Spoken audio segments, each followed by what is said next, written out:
Oh no, I forgot my password. But let me think. As I know, I use the same password for every login.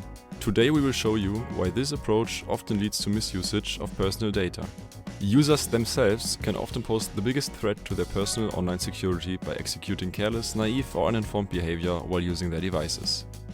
Often related to mishandled password management or exposure of personal financial data. User-related risks include cybercrime concepts such as digital social engineering, for example via phishing. In this case, the attacker poses a trustful conversational partner to gain access to personal data or to manipulate their victim into performing a malicious act. You want to know what you can do to protect your data? Have secure passwords. Your password should be difficult to hack, not easy to remember. When creating a password, be sure to include lower and uppercase letters, numbers and special characters. Avoid using memorable words or names, as these are easy to guess. Try not to use the same password for multiple accounts. Have a good password management. Use a password manager to create safe passwords and to securely store them. If you deal with a lot of sensitive data, you might need to change the passwords more often.